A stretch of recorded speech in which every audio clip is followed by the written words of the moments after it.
Have you ever wanted to have a tattoo, but just for one night? I'm Rebecca Kemp Brent, an author and educator, and I'd like to show you a really fun idea for using your embroidery machine to come up with a temporary tattoo for a costume or other enjoyable pursuit. I have a couple of samples here to show you. This has got to be one of my all-time favorites, the stitch or die, because it just looks so much like a tattoo.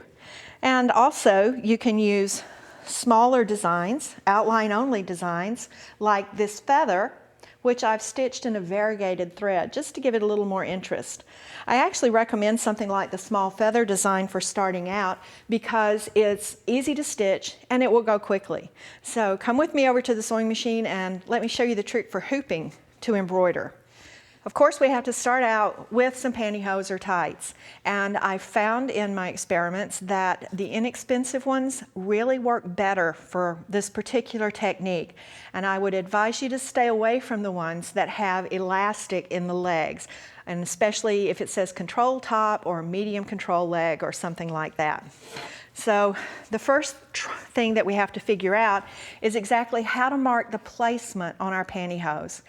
In the handout that's available on the website, I've given you a couple of rules of thumb that you can follow to give you an approximate location, but the only really sure way to figure your location is to put on the pantyhose and then take a disappearing marker, either air or water soluble, and just make a nice bold mark, an X up and down and across, wherever you would like that design to appear.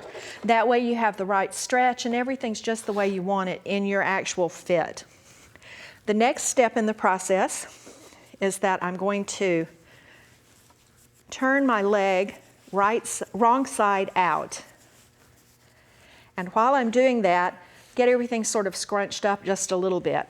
It's a good idea to put lotion on your hands, maybe even manicure a little bit before you do this, and also take off your jewelry before you try this technique.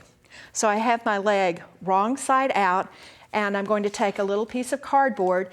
If you buy your pantyhose or your tights in a package like this, it may have a piece of cardboard about the right size in it.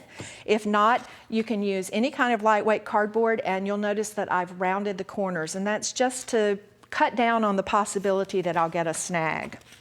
Now I'm going to slip my cardboard into the leg to stretch it just a bit. This process may seem a tiny bit fiddly at first,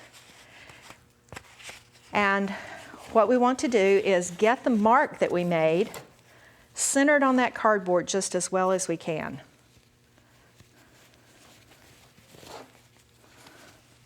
Sometimes that means that you need to twist a little bit on your cardboard.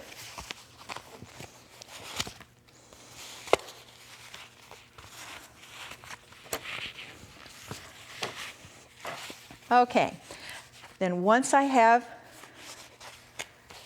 that mark pretty much in the center of my cardboard, then I'm going to take my embroidery hoop, and I would advise you to use an embroidery hoop that's this size. This is the 4x4 size or smaller. You might want to try it after you've got some experience with a design up to 5x7, but you're going to have to stretch, so be aware of that and stick with the smaller ones. Now I take my embroidery hoop. You want to be sure that you know which is the top of the hoop, which is marked with a little arrow here, and turn the hoop upside down. This is the inside part of the hoop, the part that doesn't have any brackets on it. And I'm going to slide that into my pantyhose right on top of this piece of cardboard. Now, I'm going to get ahead of myself a little bit to make this easier for demonstrating. I want to roll this down, just kind of roll all that extra fabric downward to get it out of the way. And then I'll just hook it over the top of my cardboard so I can slip this hoop right inside.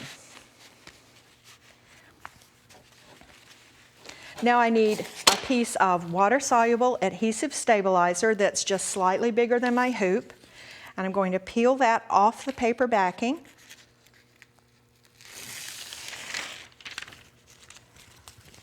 And just stick it down on my pantyhose. So just to recap, this is the wrong side of the pantyhose with the area that I want to embroider near the center of my hoop, and then I'm going to take the outer part of the hoop, turn it upside down, and slide it over the hoop that's inside the pantyhose. Normally, I would not tell you to hoop up in the air, but to put the hoop down on the table, but it's a little easier to hold this up as you're doing the hooping. And then you can tighten the hoop as you need to, just to make sure everything is good and secure.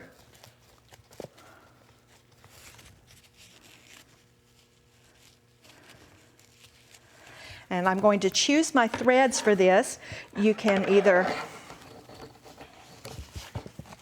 use the colored threads that go with your design, or as I said, you can choose a variegated, which I'm going to use today. And in the bobbin, I have just ordinary embroidery bobbin thread. Now this little donut that we made becomes really important. To position this on the machine, I want that donut to be pretty close to the center of the hoop. Then you just slide the hoop into place on the machine, or snap it into place. And I'm going to use my hands to hold the donut of fabric out of the way.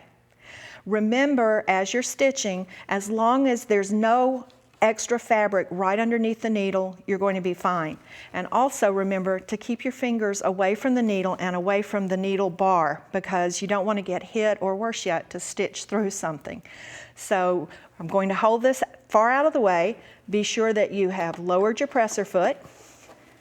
And when you hook your hands inside the donut, you can have one thumb free for touching that start-stop button, and away we go.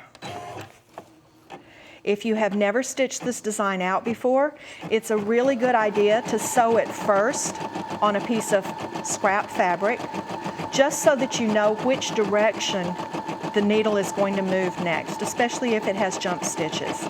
And I like to slow the machine's speed down. And again, that's to give me a little bit more reaction time, just in case I need to reposition things. If you need to stop for any reason, you have that thumb free and you just push the button again to stop the machine. So now we're just going to let this stitch out, and we'll have a feather on our pantyhose. One reason to keep your hands on the fabric as you move is because they're dynamic, so that you can move your hands back and forth a little bit if you need to, as you see the machine starting to approach, as you see that needle coming in your direction. And also because keeping your hands right there keeps them close to that start-stop switch, just in case you need to stop the machine for some reason. You can use your automatic thread cutter, and you can also use the automatic needle threader if you want to. Just be really careful as you do that your fabric is out of the way. So when our embroidery is finished, we take the hoop off the machine, and if you look down inside my donut, you can see I've got a feather. I like to take a little moment now and go ahead and trim any stitches that are on the back of my fabric while it's still in the hoop. But after that, all you have to do is rinse this. This is a water-soluble stabilizer, dissolves right away in water, and your fancy tattoo is ready to go.